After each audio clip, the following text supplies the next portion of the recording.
Jason, thank you for joining us. Absolutely. Thank you guys for having me. I Of appreciate it. course. So we have to talk about The Forest Through the Trees because this movie was brought upon me from one of my good friends, John, from Movie Lovers Unite. And he said, since I love independent films, I got to check this out. And I was like, all right. And that's when I hit you up and started talking to you. Uh, number one question we have is, where did you come up with this idea? Yep. Okay. So James Stokes and Olivia Disney. James plays Ken. Olivia plays Ava. I've worked with both of them before many, many times, and I wanted to do something with them. And my job is like an hour away from my house, so I have a lot of downtime when I'm driving, where I'm just by myself, listening to music and just letting my mind go. And that's when I kind of do my best writing and get my best ideas. And I had this image in my head one morning when I was driving to work, and I wanted that image to play out. And when we do the spoiler part, I'll tell you what the image is. But I built the whole story from there, and I have always been obsessed and intrigued by heterochromia. And you guys have seen the movie, so you know what that is. But for anyone that doesn't know what it is, it's where the eyes, each eye is a different color than the other. So my main character, she has one eye that's brown and one eye that's blue. And I was like, I want to do something with that because it's pretty striking visually, and I haven't really seen anything like that done before in horror films. There's one horror film that I can remember where there was a character that had it, but it really wasn't integral to the plot. And I believe that was the Lord of Illusions. Yep. The character in that with heterochromia. Yeah. Remember that. And so I was like, okay, so I want to do something with heterochromia. So what does that mean? What can I play with? And then I thought of the common phrase that the eyes are the windows to the soul. And then I was like, well, what does that mean for somebody with heterochromia? And then I thought maybe it means that the window to their soul is open, and it makes it easier for something to get in. And then so I built the story around this demon cult that was after this person that had this heterochromia because they wanted to get the demon that they worship into her body as like a vessel to bring the demon that they worship to the flesh here on earth. And that all happened in my mind on that one drive to work one morning. Damn. Yeah. That is wild That because is wild. this movie made me angry and made Brandon even more angry because we thought we figured out your story about halfway through. Boy, were we wrong. We were wrong, yeah. So from here on, we're going to get into spoilers. Okay. So if you haven't seen The Forest Through the Trees yet, Amazon, anywhere you get your streaming, go watch it before you click play again. Yeah. Hop out of here now and come back. Hop out of here now, but then come back later and listen to this. So the thing that got me the most about this film was I thought Annie was going to be the demon and the devil because usually when the person's quiet and they're showing emotion and stuff like that, usually they're the ones that they're possessed. Yeah. She was not possessed. No, not at all. But we see the devil at the end of this film. This is the Malthus. We see a demon. He's not the devil. well, he Okay. perceived as the devil. Yeah, kind of. Yeah. He's a. So Malthus is like Satan's right hand guy. Yeah. Okay. Okay, I'll accept that then. So the question I got to ask you is, when you were casting this guy, did you look for the prettiest, nice looking man of all time? Yeah, man. See? I had worked with Brad on a previous film, actually two previous films. The Forest of the Trees was the first time, was the third time I've worked with him, but the first time that I worked with him as his director.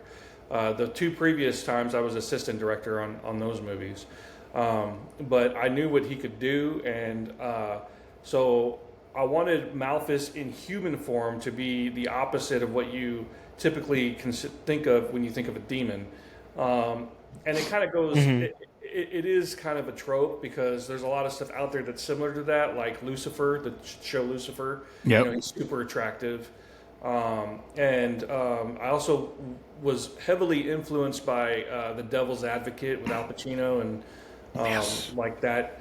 His Brad's monologue that he does as Malthus is very similar to some of the stuff that Al Pacino says as Satan in The Devil's Advocate. But yes, I intentionally cast a very attractive person for that character. We even bronzed him up, like the makeup our makeup person. I told, like, I want him to be almost glowing, and so it's like we bronze, like his skin, put bronze makeup on him, and he looked pretty dang good. I was like, every like demon like devil movie I've seen, they always have the same persona of the guy looks like a varsity quarterback. Yeah. The handsome like, guy. Handsome dude. And I'm like, I have to ask somebody how they cast this person because he doesn't look like the devil to me. He looked like the mainstream quarterback of a varsity football team. Absolutely. And he was actually like, just in an episode of the new Matlock as a football player. Here we go. There you go. I'm just saying. You figured that out now, Justin.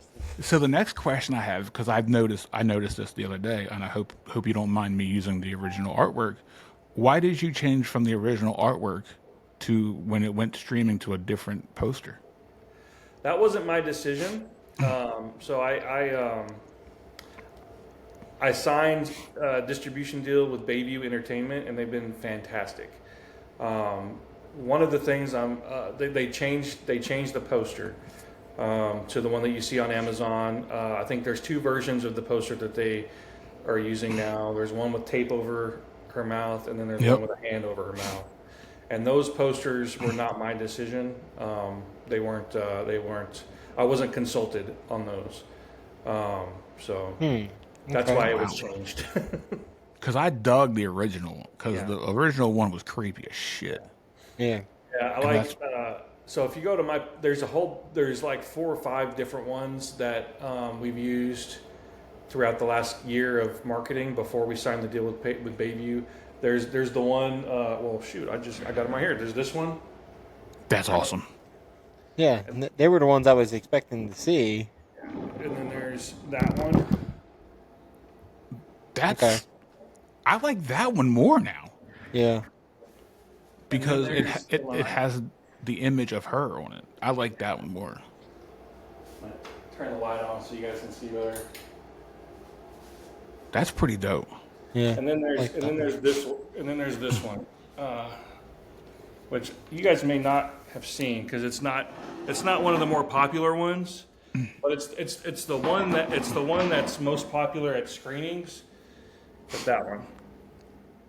Oh, I do like that. Now I don't know which one I like the best now. I think I like that one. I like them all, to be honest with you. Yeah, I like them all. I think that was probably the best one, though. I like the original better. Yeah. People are scared of the pentagram one, but for some reason, like online, people won't share it because of that. But at our screenings, that's the one that's the most popular. That's the one that people want to buy. It's funny. If you send me a PDF of that, I will use it as the episode cover just to freak people out. There you go. Because to be honest, I like all versions of the poster, but the newest one just didn't feel like. And then we created that banner you probably have seen, where it's Scott Doss as Julian with the horns behind him. Yes. Yeah. I've seen that. Yeah, we made that for like banners. Wide banners. All right, Brendan, you got any questions? I asked them too. Yeah, that's good. So how long did it take you to film this? Like from start to finish? Filming?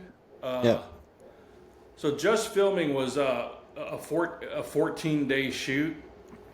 We originally had 15 days planned.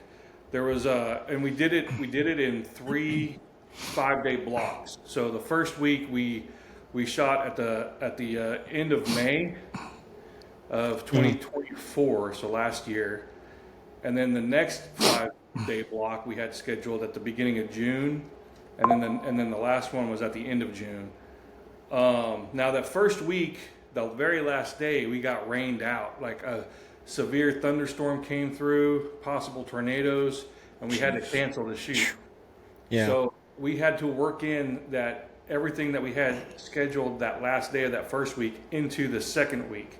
So we had 15 days scheduled, but we actually only shot 14 days. And it made that second week pretty tough because it created a big move from one location back to the original location from the first week. Because originally, each week was its own location. But we got it done. It was tough, but we did it. It's a quick turnaround. Yeah. Jesus.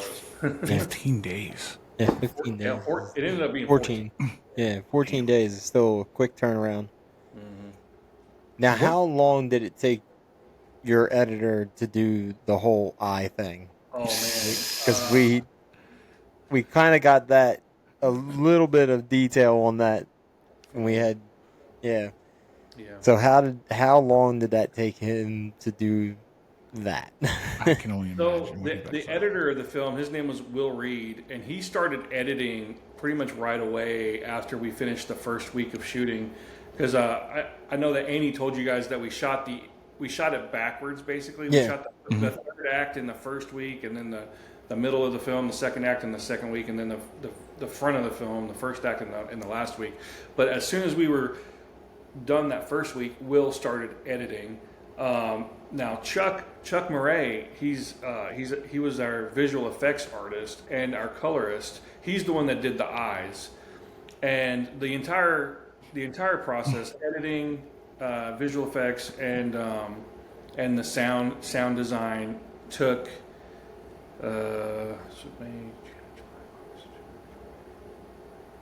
Wow. about 8 months. Way longer than it took to film it. Yeah, I couldn't imagine. That is... But Because he has to go frame by frame. Yeah. Yeah, the eye, what Chuck did with the eye was incredible.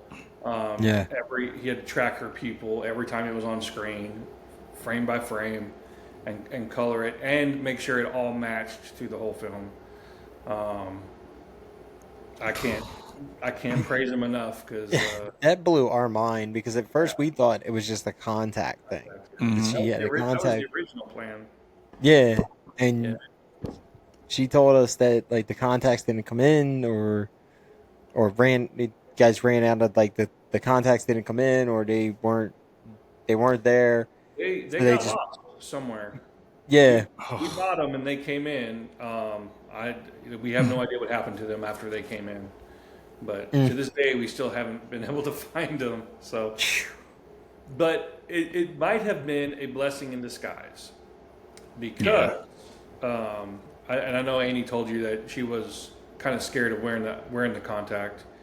Anyway, But there's another reason that it might have been a blessing in disguise is because once I was forced to consider using visual effects in this movie because of the contact, I started letting my mind think that way. And as we were shooting the film, I started seeing other opportunities to use visual effects.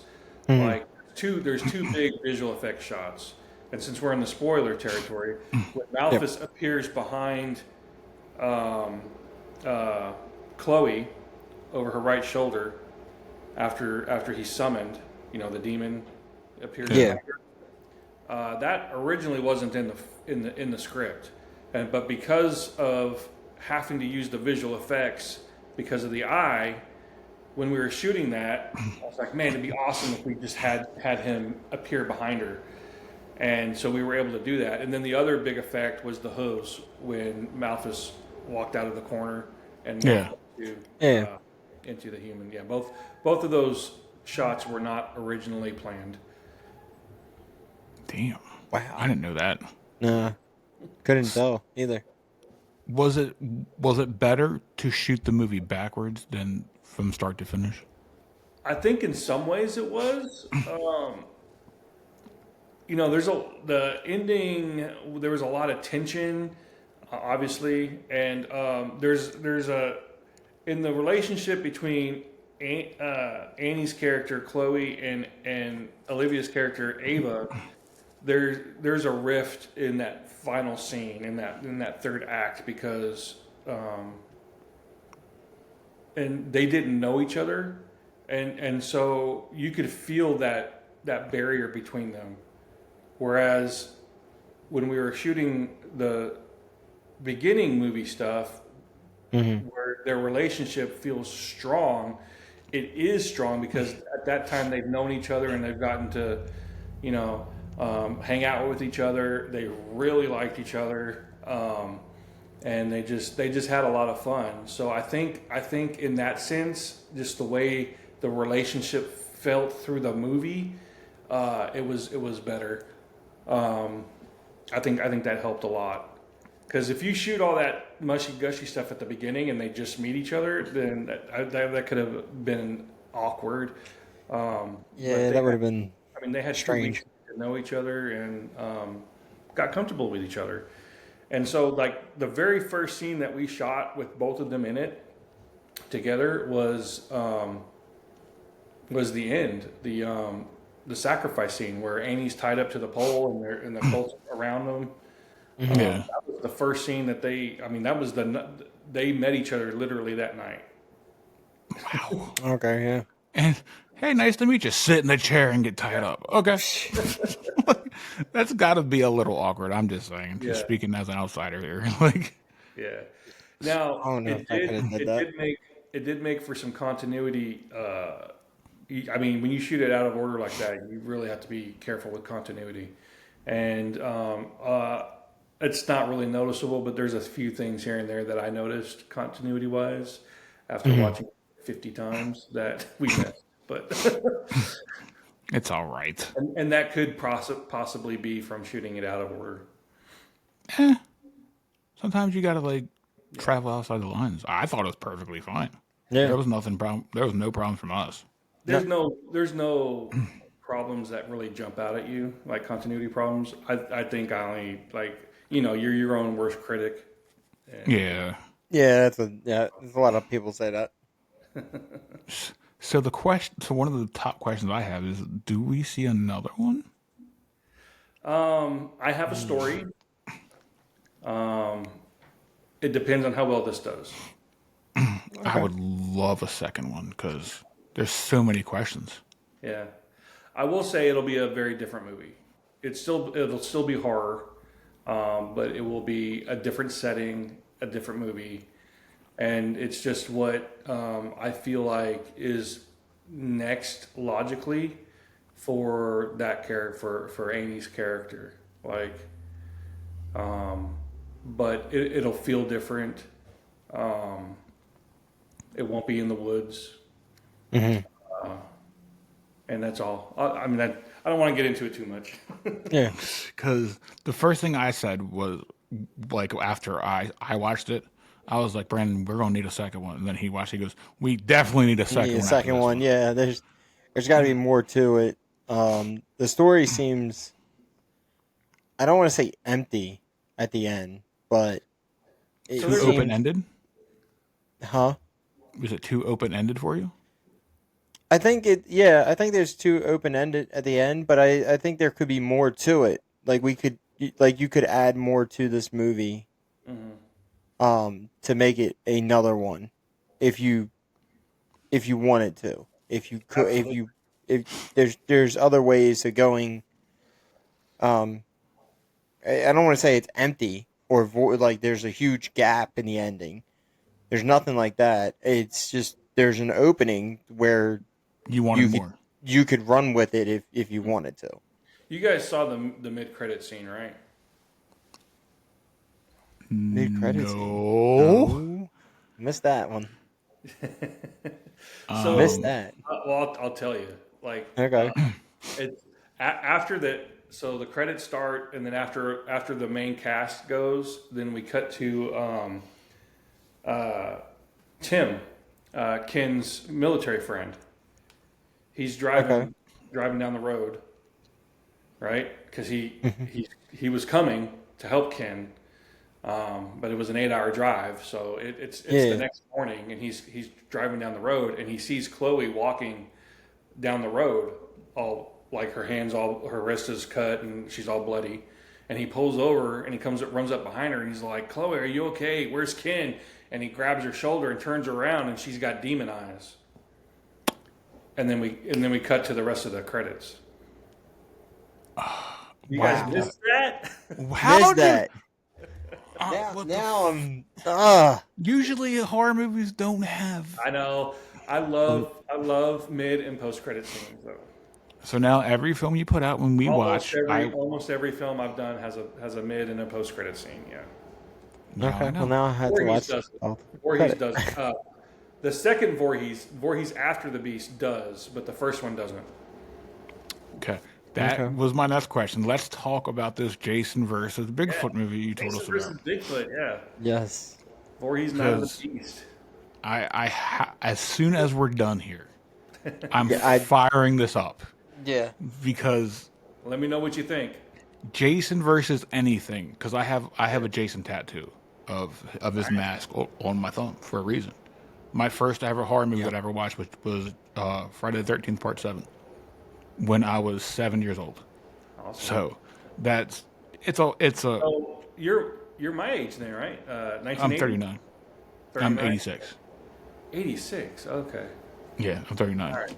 Gotcha. Yeah. So when 7 came out, my mom showed it to me, and that was my love of horror movies. Like, what made you have Jason fight Bigfoot? Like, I know you're a big Jason fan, but of all people that he could fight, Bigfoot. Bigfoot. I mean, the mystical beast that nobody ever sees.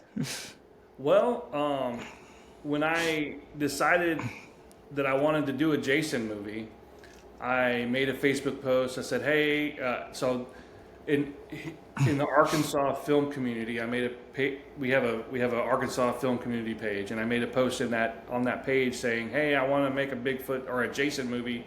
Would anybody like to help?" And there's a guy that responded and said, "Yes, I would love to help do this." And I started looking at his Facebook page and like kind of what he's into, what his hobbies are, and he was a huge Bigfoot enthusiast. And I already had my mind thinking Jason, and then I saw all this Bigfoot stuff, and I'm like, holy shit, Bigfoot's in the woods, Jason's in the woods. This could really, that makes sense to me. And so I just built a story from that. That is Does make fucking sense. amazing. 'Cause Yeah. both of them are in the woods, but I don't know. The Bigfoot thing is still like trying to wrap my head around the Bigfoot because it's like it's mystic. Like I said, it's a mystical beast that nobody ever sees him. Now you got him versus Jason. It does catch my attention. So now I have to ask: when you're making a Jason film, do you have to like check copyrights or anything like that? Like, 'cause Oh, yeah, that's I a know he's not big like a one. public domain character. That's a good question. No, he's not a public domain character. At the time, you guys probably know, but at the time there was a big lawsuit, and the rights to Jason was kind of in limbo, and Yeah. tied up in this lawsuit that went on for like a decade. With New Line Cinema, right? It was between Sean Cunningham and I believe Steve Miner, the writer and the director of the think so. producer, the Yeah. writer and the producer of the first one. Okay, yeah. They were fighting over who owned the rights to Jason and Friday the 13th. Now, during that time period, there was an explosion of fan films. It wasn't just mine. There was Never Hike Alone. There's Friday the 13th, Roseblood, Vengeance 1 and 2. There's a ton of them. I didn't know any of this, by the way. I didn't know Really? that they had Friday the 13th fan films. Dude. Yeah, didn't know that.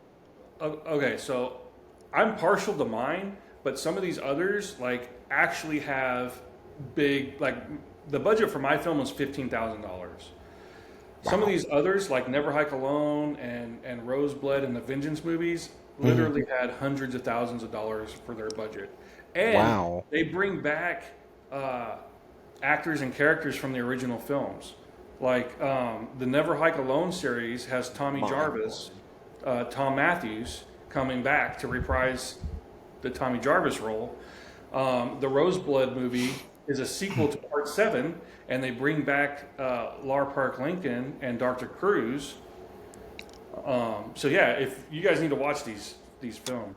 I didn't know we could get away with this, but now I'm glad. They're all on YouTube. And that's another thing. Technically speaking, yes, everyone that makes a Jason film is in violation of copyright law.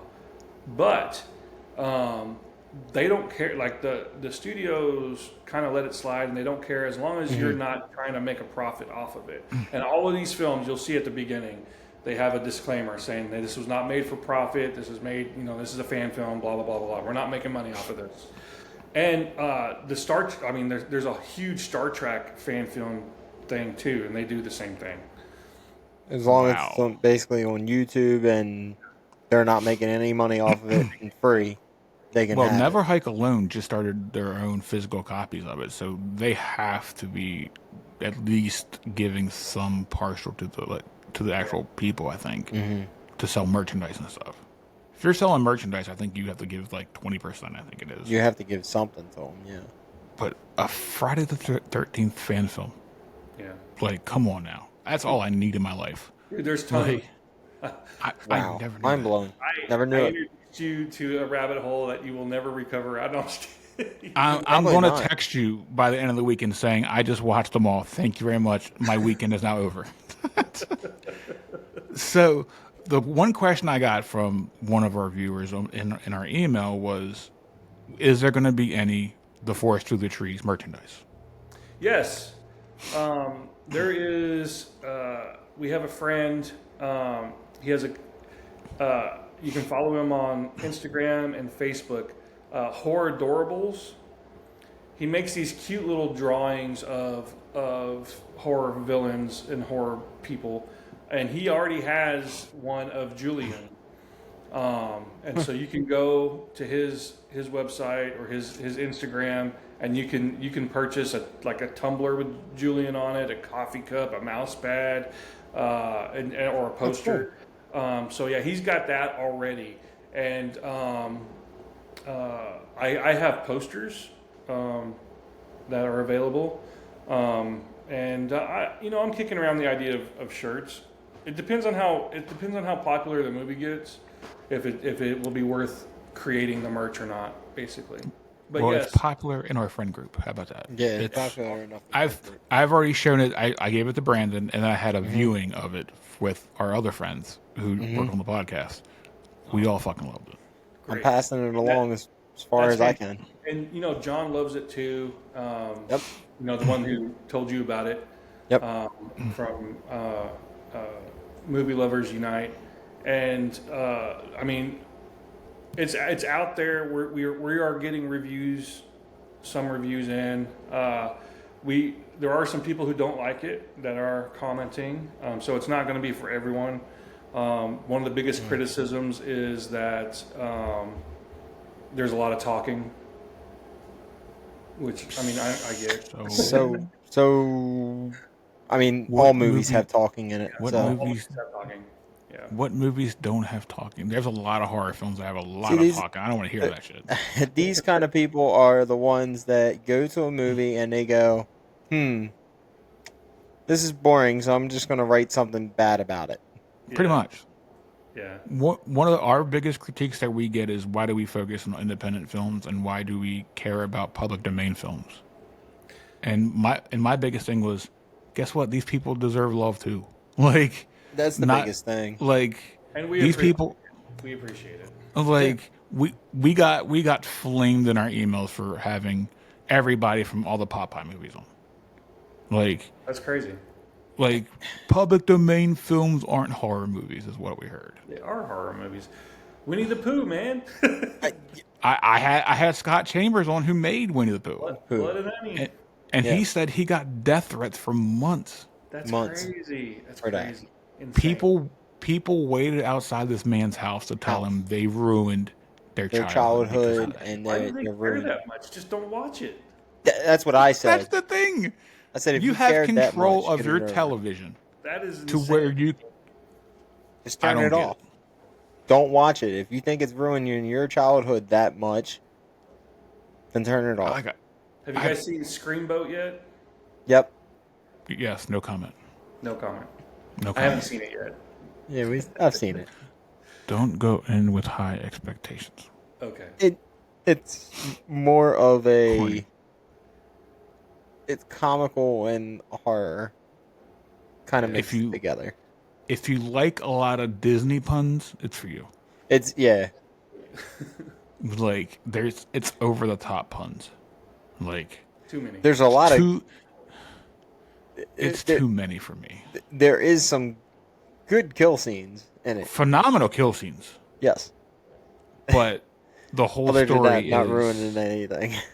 But I'm just going to say this: the whole story is, oh, look, you're Disney over there. Poke, poke, poke. Disney, poke, poke, poke. But it's how far can I go? Yeah. How much can I push it? Basically, before I get the phone call. The Mickey Mouse phone call saying we got to have a talk because you violated copyrights. I'm really interested in the Death of Snow White. Have you guys heard of that one? I watched that it. two nights ago. Okay. I have not watched it. Fantastic. Fantastic. Okay, so the same team that did the Death of Snow White, a lot of those people did the Friday the 13th Roseblood fan film. Okay. Really? Yeah. I'm waiting to see how many death threats get sent to them for that. Peter Anthony was the director of Roseblood, and he's also in the Death of Snow White. Jason Brooks, he played Jason in Roseblood, and he's the director of the Death of Snow White. So yes, it's the same team. The Death of Snow White is so close to the copyright line. Yeah. It is unbelievable. It's you think people are going to get hate mail on that one too? 1,010%. Yeah. You want to know why I said 1,010%? Because number one, Snow White's outfit is so fucking close to the real one. Like they had to change it a little bit. But the fact that, and I wrote this on their review so the Disney people can come at me crooked. I said, this is a lot better than the CGI remake they put out earlier this year. Yeah, that was rough. And it's been liked by 1,000 people already. Wow. on fucking Letterboxd. Yeah. It is hilarious. Anytime I can upset people, it's great about movies. Have you guys reviewed, given Letterboxd reviews to The Forest of the Trees yet? I have. What was your name? It was Crucifixion XX. That's me. Okay. It was probably one of the first ones. I think I did one. I can check my letterbox right now. I think I put it in my journal. I don't think I posted it. There's James Fear X. That's not me. I have to get my letterbox updated. I haven't done mine lately. I just add stuff to my journal. I didn't post it. It's on my journal. I'll post it. I post it, but it's in my journal. I'll post it right after we do this. Yeah. So, would you like to wrap up the episode talking about your Indiegogo campaign you have right now on Facebook? Yeah. So, our next film, if you decide, if you go and you watch The Forest of the Trees and you decide that you like it and you want to continue to support my team of amazing, hardworking filmmakers, our next project is The Trial of Margaret Stone. And this takes place in 1891. It is, I describe it by telling people it is Lizzie Borden meets 12 Angry Men meets The Exorcist. It's a 5-part miniseries. Each episode's going to be between 15 to 30 minutes long. So you can watch it like an episodic, or you can binge them all 5 at the same time and watch it like a feature. You can choose which way you want to consume this media. And one of the reasons I decided to do it that way is because for some reason, I think just as a culture, our viewing habits are changing they're evolving. I have no issues sitting down for 6 to 7 hours and binge watching a show in a day. Like no issue with that. I it's painful for me to choose a 2 hour long movie. And like I have issues committing myself to sitting down for 2 hours to watch a 2 hour long movie. And I think there's a lot of people like that. And I think that's kind of weird, but Yeah. so that's why I decided to kind of test this format and give people the choice. You can watch it episodically, or you can watch it all together as one movie. So we do have a fundraiser on Indiegogo. We have a lot of cool perks on there. We have about a little over $6,000 right now. I think there's like 40 days left in the campaign. So go check it out. If you see a perk you like, support us, and it's gonna be a good one. So the main character, Margaret Stone, she's on trial for the brutal murder of her parents, and as this trial progresses, the thing inside of her that's possessing her comes out more and more, and it builds to a very climactic fifth episode. I can't wait. It's like 95% of it takes place in a courtroom. So it starts off very much like a courtroom drama proceedings that takes place in 1891, and then it just builds and builds and builds. Weird things start happening. Margaret does creepy shit, and then at the very end, there's a very climactic battle for her soul. You have me. That's all I'm going to say is you have me, because I will sit and watch probably all of them at once. I guess what? I have seen myself on Netflix at 4:00 in the morning binging an entire season. I've seen myself do it. But I do it all the time. it's like the poster for itself for the Indiegogo campaign is fucking phenomenal. Yeah. Thank you. Like that, whoever's working with you doing your posters, give them a raise, because it is very, very big an attention getter for people like me. Because the first thing I look at is posters. Yeah, it's been a lot of different people. Each one of the ones you saw here for Margaret's or for the Forest of the Trees was made by a different person on our team.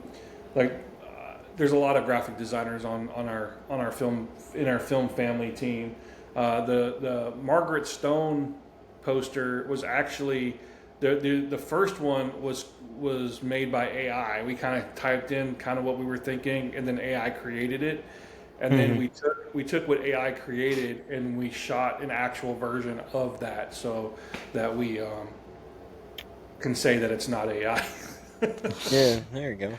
But that first poster is still my favorite, though. I love that poster. I don't know what it is about it. It's just like that one right there is my favorite, because it entices me to click play over and over again.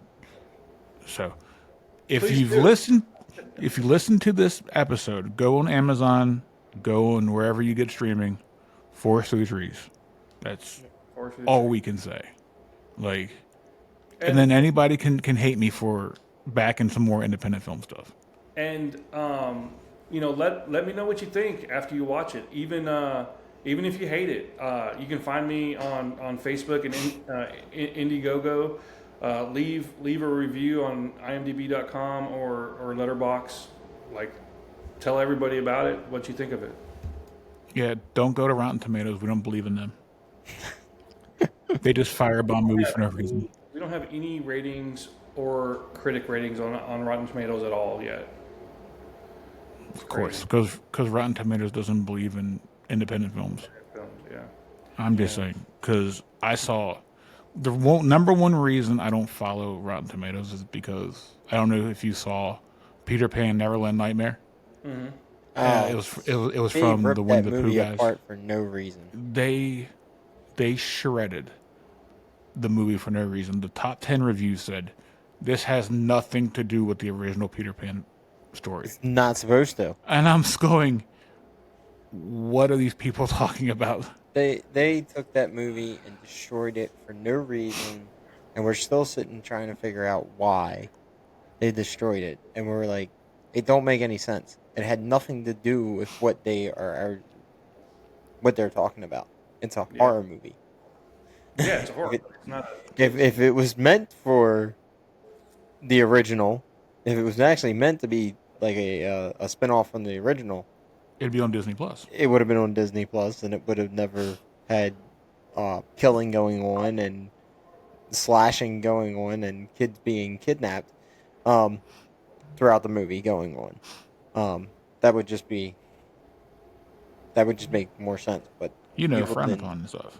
Yeah, people did not pay attention to that one at all. Did Rotten Tomatoes rip apart Blood and Honey, Winnie the Pooh? The first one, yes. Yes. The second one, not so much. No, it wasn't as bad. I think they made their little interesting, smart comment, but that was They're it. like, damn, that first one was so popular. We better not piss people off with this second one. But we look at it from a different perspective. From the independent scene, it opens up a lot more movies for us to consume, like Public Domain and other independent films. Like, I think Terrifier and like Hell House and all these other movies have opened up people's eyes that independence is where it's at right now. Absolutely. And that's our job to give people the alternative to Hollywood. Especially horror, because you will not get anything creative out of Hollywood from a studio in horror. If you go back in history, every major horror franchise, started as an independent film. From Nightmare on Elm Street, New Line Cinema was independent at the time, just starting. Halloween, independent. Night of the Living Dead, independent. The first Friday the 13th, independent. And then Paramount picked it up for distribution. But like every damn one of them, maybe not like Psycho, because. But then, see, Hollywood took those and then slapped their names on it and go, "Oh, they were ours from the beginning," and it was like, let's water these down, shall we? Like Saw, Saw was independent. Yep. All of them. Basically, we would not have the franchise movies without independence, and that's one thing that I bring up every episode. It feels like, because we get DMs about, when are you guys going to talk about Megan 2? When are you guys going to talk about Minecraft? When are you going to talk about Smile 2? Like, give us something to talk about Hollywood wise, and we will. If they want to know, that's what I'm saying. I can do shorts on them, but nobody wants to watch them. Nobody wants to watch Megan 2. No. I'm just saying. I don't want to. I'm not reviewing 28 Weeks Later either. No. I'm sorry. You can go somewhere else. 28 years later. Whatever it's called. 28 inches later? Yeah. Why did you have to bring that up? Thank you very much. So Brandon, you want to conclude the episode with the question we ask everybody? Yeah, the major question we asked everybody. So, if you had a chance to remake or make a movie with a unlimited budget, what would it be? With an unlimited budget. Yep. Man, if I had the resources and an unlimited budget, I would have to say I would want to try to tackle Nightmare on Elm Street. I'd want to try to redo Freddy. Okay. And this is why we're friends, good sir, because I knew what you were going to say. Because after that remake we got, bad taste in my mouth. And it would be hard because Robert's basically irreplaceable. So you would have to do something a little different with Freddy, but still keep him very familiar. You'd have to do something like they did with Pennywise, because at the time, I was one of the people that didn't think that, like, Tim Curry nailed Pennywise back in the 90s, and is like, nobody could touch Pennywise after the job that Tim Curry did. And then Bill Skarsgård comes along, and it's different. It's different, but still the same, and it's amazing. Like, Skarsgård's Pennywise is pretty damn awesome too. So it had to be something like that. I'm a huge Bill Skarsgård fan. Yeah. Mm-hmm. Like, that man can do, well, and almost anything to me. We're not going to bring up The Crow, okay? Because that hurt a little bit, but the one movie I made you watch, Brandon, yeah, with Skarsgård, where he was deaf, Yeah. was fucking phenomenal. Oh yeah. That movie was awesome. You're welcome for that one. Which Yeah. one was it? It was the one where he's deaf. Boy, Boy Kills World. Oh boy, yeah, yeah. that Boy movie Kills was World. amazing. It was so fun. That movie was amazing. He didn't even have to talk, and it was Didn't absolute say a fire. word through the whole movie. Just the The movie context that inside his killed, head. that sort of killed, his momentum. They didn't. Well, actually, I can't say killed his momentum. Everybody still loved him in it. It just really, it was The Crow. It just kind of really stud everything because it was just not Yeah, what but we then he comes expected. back with Nosferatu. Yeah. And then we instantly forgot he did the Crow remake. Crow. Yeah, it was like, hey, what movie? What was that Crow movie that we were talking about? And then he was in the one recently that just came on digital that I watched. And not saying he did bad as the Crow. It just was the storyline and everything for the The Crow writing was shit. It was not his Yes. fault. No. And I'll die on that hill. Yes. I'm just saying. So, Jason, we thank you very much for joining us. Yep. Where can people find you? On Facebook, Instagram? Yeah, I can't accept any more friends on Facebook. I'm at the 5,000 max, but follow me. Wow. Follow me on Facebook. Follow me on Instagram. I have a website, www.lucidlakepictures.com. You can follow my YouTube. All of my movies are on YouTube except The Forest Through the Trees. I have the Jason fan film, Voorhees Night of the Beast. I have the sequel to that, Voorhees After the Beast. I've got Alone, my first short film. I got this Masquerade, which is that one won a lot of awards on the festival circuit. These are both short films. When the Stairs Creek is on there. There's a ton of short films on there that you guys can watch. They're also on Tubi. Masquerade and Alone are both on Tubi as well. So Tubi is amazing. it is. Yeah. After you watch Forest Through the Trees, tell this guy how great he did because Yep. we can't stop talking about this film. Thank you. Tell him guys. how great he's done. Go buy it on Amazon. And it's Go not just buy me, it. man. It's the whole team. The whole crew. Annie Solomon, the cast and crew. Scott Doss as Julian was incredible. James Stokes, Olivia Disney, the crew behind the scenes. You know, cinematographer Charlie Brady, and I talked about Chuck Murray earlier, and Will Reed. So amazing team. All the people he said, I agree with. I didn't know everybody's name. But I'm just saying. Yeah. When you see the credits, man, we had about 25 to 30 people that worked on this film, so it wasn't just me. I can't do it alone. Yeah. Go rent it as soon as you listen to this episode. Yep. Give the man some love. Tell them how great they've done. Support And him. if you want to see a Jason. sequel, buy it twice. Yeah, there you go. Don't you wish you could just purchase it twice? Like once for yourself and then two to support? Technically, you can. Like, you can buy it on Amazon, and then you can go to Fandango at home and buy it there too.